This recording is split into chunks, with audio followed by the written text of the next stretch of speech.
आज हम बात करने वाले हैं ट्रेडिंग के सबसे जरूरी कॉन्सेप्ट सपोर्ट और रेजिस्टेंस के बारे में, क्योंकि इसे समझे बिना ट्रेडिंग में प्रॉफिट बनाना बहुत मुश्किल है। तो चलिए शुरू करते हैं बिना किसी देरी के। सबसे पहले समझते हैं सपोर्ट और रेजिस्टेंस होते क्या हैं।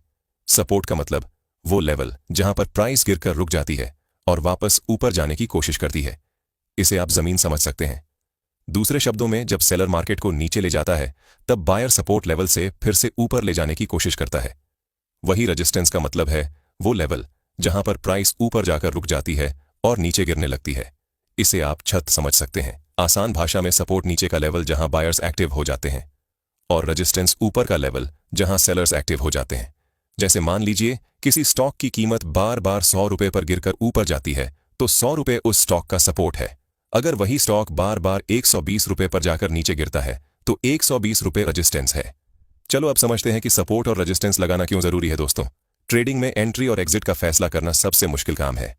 सपोर्ट और रेजिस्टेंस हमें यह समझने में मदद करते हैं कि कहां एंट्री लेनी चाहिए, कहां एग्जिट करना चाहिए और कहां स्टॉप लॉस लगाना चाहिए।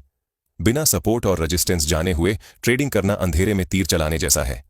90% ट्रेडर्स इन लेवल्स को सिर्फ कॉपी पेस्ट करते हैं। यूट्यूब या टेलीग्राम से किसी के बनाए लेवल्स उठाए और अपने चार्ट पर लगा दिए। असली समस्या यह है कि ट्रेडर को समझ ही नहीं आता कि ये लेवल्स क्यों बनाए गए हैं, इनके पीछे लॉजिक क्या है और बिग प्लेयर्स की सोच क्या है।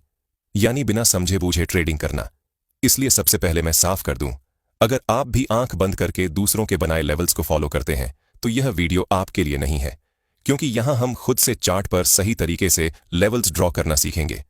अब यहां दो तरह के की लेवल्स बनते हैं। पहला, एक्चुअल की लेवल्स, जहां बायर्स और सेलर्स की वजह से प्राइस बार बार रिएक्ट करता है और बड़े मूव्स आते हैं। दूसरा, साइकोलॉजिकल लेवल्स, जैसे 20,000, 22,000।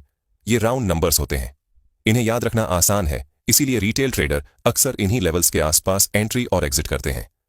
लेकिन बिग प्लेयर्स इन्हीं लेवल्स का इस्तेमाल करके छोटे ट्रेडर्स को फंसा देते हैं। इसलिए साइकोलॉजिकल नंबर्स के पास एंट्री लेने से बचना चाहिए। अब बात करते हैं उस गलती की जो लगभग हर बिगिनर ट्रेडर करता है।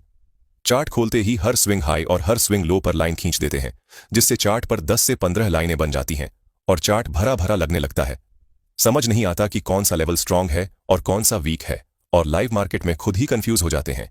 इसीलिए इस बात का हमेशा ध्यान रखें कि चार्ट पर जितना हो सके उतना कम सपोर्ट रेजिस्टेंस ड्रॉ करें। कुछ ट्रेडर सपोर्ट रेजिस्टेंस ड्रॉ करते हुए एक और गलती करते हैं, वो पतले लाइन से ड्रॉ करते हैं। लेवल कोई पतली लाइन नहीं बल्कि एक जोन होता है। चलो अब जानते हैं, कुछ ट्रेडर सपोर्ट और रेजिस्टेंस को एक पतली लाइन से ड्रॉ कर लेते हैं और प्राइस जब उस लाइन पर आता है तो उसे देखकर ट्रेड लेते हैं और उस लाइन के थोड़ा नीचे ही अपना स्टॉप लॉस लगा देते हैं। लेकिन एक कैंडल थोड़ा नीचे जाता है और उसके स्टॉप लॉस को हिट करके फिर उसी के डायरेक्शन में चला जाता है।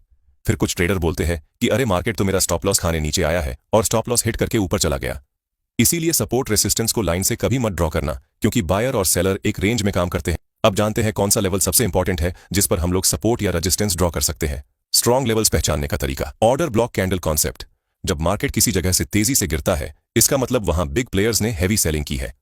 अब उस रेड कैंडल से पहले वाली ग्रीन कैंडल को हम बिग प्लेयर एंट्री कैंडल मानते हैं। उस कैंडल के हाई से लो से रेक्टेंगल बनाओ, ये आपका स्ट्रॉन्ग रेजिस्टेंस जोन है। इसे रेक्टेंगल लाइन से ड्रॉ कर लो। उसी तरह जब मार्केट किसी लेवल से तेजी से ऊपर भागता है, इसका मतलब वहां बिग प्लेयर्स ने हैवी बाइंग की है। अब उस ग्रीन कैंडल से पहले वाली रेड कैंडल को एंट्री कैंडल मानकर रेक्टेंगल बनाओ, यह स्ट्रॉन्ग सपोर्ट जोन है। और इस बात का ध्यान रखो कि सपोर्ट और रेजिस्टेंस जोन वही होता है जहां से बड़ा मूव आया हो। हर छोटा मूव सपोर्ट और रेजिस्टेंस नहीं होता है, वो एक करेक्शन होता है।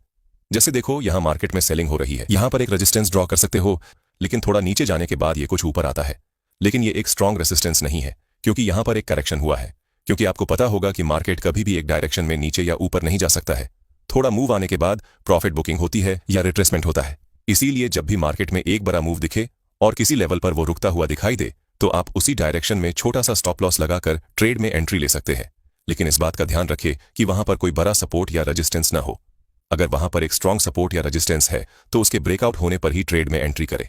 जैसे देखो, ये निफ्टी का 15 मिनट टाइम फ्रेम का चार्ट है, जिस पर हमने सिर्फ 3 सपोर्ट ड्रॉ किया, क्योंकि इस लेवल से बड़ा मूव आया है।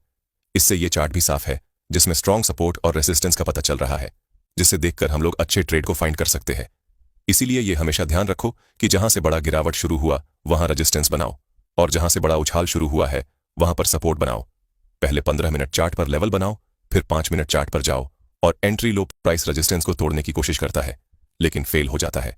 इसका मतलब वहां सेलर्स एक्टिव है। एंट्री लो short side, stop loss resistance के ऊपर रखो। पहला टारगेट पास का सपोर्ट जोन, दूसरा टारगेट नेक्स्ट सपोर्ट।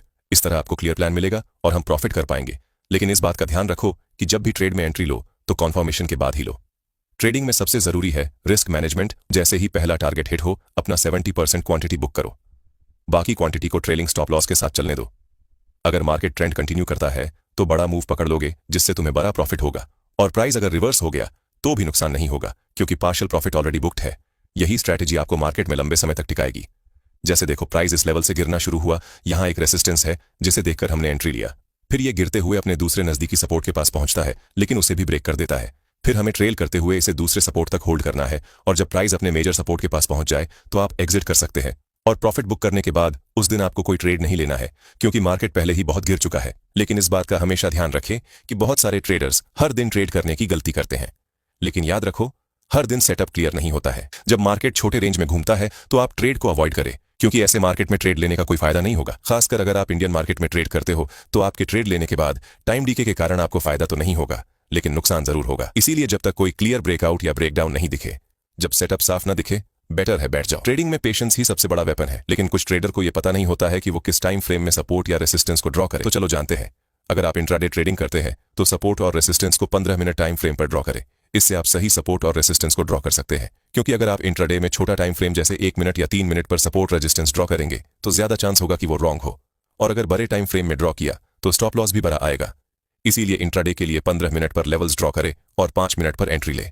अगर आप स्विंग ट्रेडिंग करते हैं तो 1 घंटे या दैनिक चार्ट यूज करो। चलो अब समझते हैं सपोर्ट और रेजिस्टेंस ट्रैप। जैसा कि आपको पता होगा कि हमें सपोर्ट पर बाइंग करना है और रेजिस्टेंस पर सेल। इसी का फायदा उठाकर बिग प्लेयर ट्रैप करते हैं। आप जब भी सपोर्ट या रेजिस्टेंस के ब्रेकआउट पर ट्रेड एंट्री करें तो एक रिट्रेसमेंट कैंडल का वेट जरूर करें। जैसे देखो, यहां पर रेजिस्टेंस का ब्रेकआउट हुआ तो आपको एक रिट्रेसमेंट कैंडल का वेट करना है, फिर ट्रेड में एंट्री लेना है और अपना टारगेट अगला रेजिस्टेंस तक रखना है।